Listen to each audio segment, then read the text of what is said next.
You're just on time for yet another exciting episode of Let's Talk Love Kenya, where I sit with Professor Herman Manyora to help us understand, navigate, and get through issues of love and family.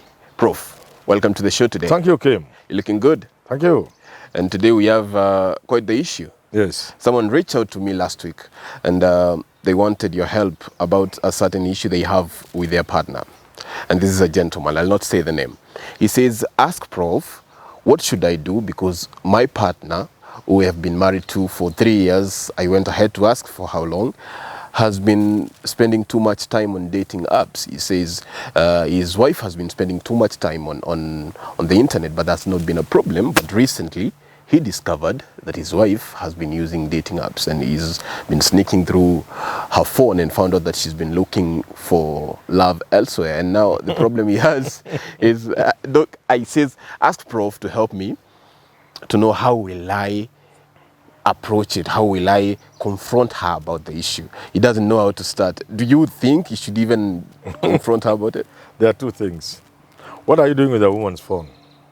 Yeah, he says he has a habit of looking at his... At least people expect women to look at men's phone. What are you looking at? You'll see things, you run away. I think there must be sufficient love and understanding between couples so that you don't really need to sneak, tiptoe, when somebody's asleep or in the bathroom, you go through their phone now. Because we actually encourage people. It's unfortunate the phone I have, you have to lock it, an iPhone. Eh? Mm-hmm. But I think we encourage people not to lock their phones. No? Sometimes it can save a life. You can be in an accident, somebody can reach out to people who normally call you. Sometimes you saved dad, mom, wife, dear, and people can reach out to those people quickly, and it can make a difference. So, in a house, at least maybe you can lock your phone when you are out of the house. Your phone should be accessible. But why would you want to look at your woman's phone? That is a question of trust. And therefore, the beginning point is love that must then breed trust. Because where there's love, there's trust. So here we are dealing with the trust deficit, which could be a pointer to love deficit. All right. You people you love, you must trust them. There's no way you can love somebody and begin going through their... You don't go playing Sherlock things, Holmes around you go through their bags, you go through your wife's... After the phone, next time the guy will be going through the handbag. And that doesn't end well, Prof? It's not good, because then wherever there is a relationship with a deficit of trust, it cannot be a relationship. Whenever there's a relationship with a deficit of love, it cannot be a relationship. It's difficult. A relationship between two people, man and wife, must begin with love. And love breeds trust. And the trust creates very good engagement, so that you are almost like... You are friends, actually. Uh-huh. You are friends with your wife. You are friends with your husband. But some people argue, Prof, that once you get married to someone, it's like the lines between your privacy and their privacy absolve, and there's no privacy between you two, and yes, it's like one person. That's what I'm saying. Why would you even... First of all, why are you even making it difficult for someone to access your phone? I've given an example for those who do so. Mm-hmm. Use even including fingerprints, including voice. Like there's supposed to be trust. There shouldn't be things you hide from your wife, small little things, or from your husband. What for? The next thing in that relationship of this gentleman is does he give the wife sufficient attention, sufficient love? That could be the reason the wife is going to Tinder and other places. There's something else that creates a problem. Many people think the exciting things you do between a man and a woman cannot be done in the house. Again, another wrong thing. So you find women, when they are leaving the house is when they dressed at their best. Akiingia kwa nyumba, t-shirt imeandikwa sengenge ni waya. Anakuweka stocking kwa kichwa. Yeah. Then she looks spends like 2 hours looking nice to go outside. That's where the beginning. You must be nice for your partner. So, if somebody is going for dating sites, perhaps she loves this man, but she's looking for something exciting. Perhaps there's a lot of boredom in the family. Instead of now trying to ask me what I can do, what he can do, he should fill the void, the emptiness, you know, and bring some excitement into the marriage. People got those things because of excitement. Because you know, we used to talk about missionary things, you know. Now when you are married, between you and your wife, everything is missionary. Anything exciting must be outside. Yeah. No, let everything exciting be in the house. Between the two of you. Yes, because now you belong to each other. But There's nothing you keep from anybody else. What you are keeping, where are you taking it? Mm-hmm. If you are dressing well as a woman, for who? If it's not your husband, then Look at Muslim women. they're all covered. They are covered when they go out. But modern When women they are say in the house, modern women say their sexuality is the no, strength. a Muslim woman has a very expensive dress but is covered. Let her come in the house, she removes. That's for the Interesting. husband. That's for the family. You know, you look nice for your people. Why do you want to look nice to people in the market? Or on the internet, bro. Oh, in the internet, what you are looking for the internet is actually in the house. Right there with you. So, I'm saying, you are going to dating sites because you want to get somebody who can tell you exciting things. Why can't the husband tell the woman exciting things? Maybe Why he's said can't it you so take many her to times she's exciting bored. Pardon? Maybe she wants to hear it from a novel source. No, it is just an indication that it is missing. It is missing. And it can be rekindled? Of course. In what ways, bro? If you love somebody and you know, let me tell you, for example, let's say you marry somebody and they drink. I know they get a lot of fun from drinking. Drinking may not be a very good thing for some of us, but we've also been there before. So, while you are working on the idea that this man drinks and I think he should bring it down or stop altogether, you can, if it's your husband, you can once in a while buy him a drink, you know, so that he doesn't find the need to go out. You don't make it look like a very bad thing. But you know it's a bad thing. You are working towards him stopping. If somebody likes going to the races and you know it's addictive, once in a while you can go with them. Otherwise they will be hiding. They will be saying they are going to sijui where Ngong kuangalia shamba, kumbe anaenda Ngong race course. So once you know the things people do, even as you work on making them stop those things, make them feel you understand. There's empathy. Let them see the empathy. Even share with them some of the things, you know. So some of those exciting things which that woman is missing, the guy should provide. You should not ask me what he should do. Provide the exciting things. Ask yourself, what would a married person be looking for in a dating site? Once you get the answer, provide the answer yourself. It's simple. It's just something exciting. And people she will go to those stop. things because they're exciting. She will stop once Of course. It's a void. You feel the void. Why would she look for something exciting if you can provide it? You know, I have told you the basic problem. To many people, exciting stuff ends with marriage. Mm-hmm. Let's say there's a woman, a young man, a young woman, a young man. Both of them have had relationships before getting married. This guy was dating somebody else or has dated a number of people. The lady has dated, because this is the world in which we live. This other world ended with our mothers, not even with our wives. The world in which we are in today is very unfortunate.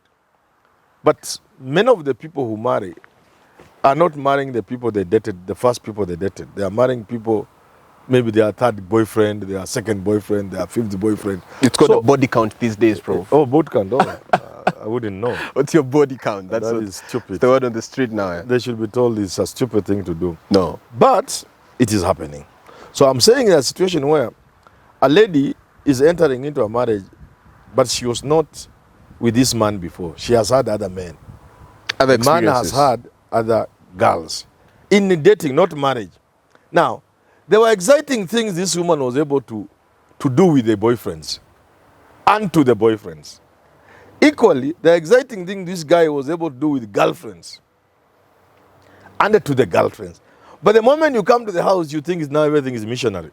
Mm-hmm. That's where the problem starts. They have learned new ways. Now this one, no, you and can't new do dances. this you can't do in the house. This you can't say. Even telling somebody 3 times in a day, I love you, you think it's too much. No, that's when you need to tell her more than you ever told your girlfriend. This is now a lifetime partner. Isn't it an impossible position to be in, Prof, say as a man? For me, if You have to keep up. You don't know who you're trying to keep up with. You don't know those ex-boyfriends, what they had, what abilities. No, they I'm had. not saying you go and Doesn't it cultivate insecurity I am in a just man? saying there's a lot of exciting stuff in a relationship. Many people think marriage is so serious. Oh, marriage is so serious. Some of the things you used to talk about or do You stop once no you're go. married. You don't go there. It's a red line. That once you are in marriage, that's why I'm using the word missionary. You go and look for what it means. I don't want to go beyond that. I think I'll go and check. Go and check. Hey, bro. And that really essentially is a young people get married, and immediately you must stop talking to the boys. You must begin coming home earlier than you used to come. You must stop. There are too many do's and too many don'ts just because now you are married. It's very difficult. Don't make anything abrupt. Let your partner understand. Hey, bwana, me, I like going out with the boys on Fridays. Surely, I know it's bad. I know you expect me, but you allow me to be going out. You don't even need to ask. Women are very quick to pick the cue. Women are very quick to pick. You send a signal, she picks. You see the reaction, you work on the reaction. So that at the end of the day, you are not starting anything new abruptly. Neither are you leaving things you are doing so abruptly merely because now you are married. So you remain a ease boy into for a it. while. And you must also allow your girl to remain a girl a bit kidogo. Right. Yeah. But the problem is, we believe exciting things are not for marriage, which is terribly wrong. So that man, what he needs to do is find out. Again, supposing you discover your husband is into some bad habit, even you discover he goes the Wajakoya route or something bad, you didn't know. Or even you begin to discover he has a problem with drink, with something you didn't know before you married him. Do you run away? No. There are lots of interventions. Beginning with love should be able to breed empathy. Kumbe my guy used to overdrink, I didn't know. But now you love them. So that's understanding, empathy, part of it, will create solutions. Who do you talk to? Do you talk to his friends, family? He has a world you can talk to. Is he a person who goes to church every Sunday? Yeah? There's a pastor in the church. There's a sheikh you can talk to. Is he a guy who is a member of a certain team? There are men in that team, the coach, so you approach somebody. Love breeds empathy. Empathy creates solutions. So this guy should find out why the woman is going to dating sites and approach it empathetically. And even seek help from friends, from family. But he will have first to wrestle with how he knew. You might begin by apologizing.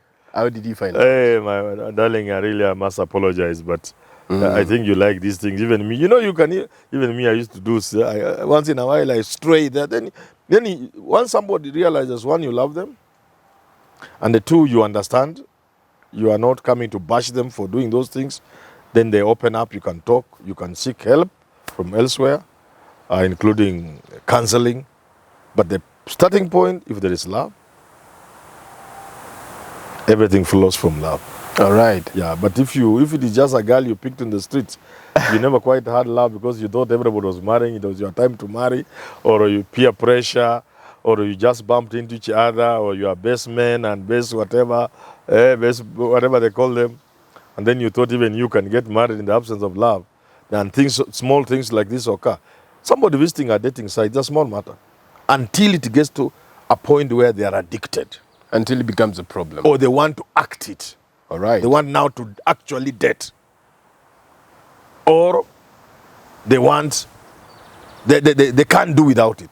And for each of these, there is help you can always get from friends, from family, from professionals, etc., etc. All right, that's where we stop the discussion today. Professor Herman Manyora always helping us to chat the map around love, relationships, and marriage. My name is Kimathi. Until next time, goodbye.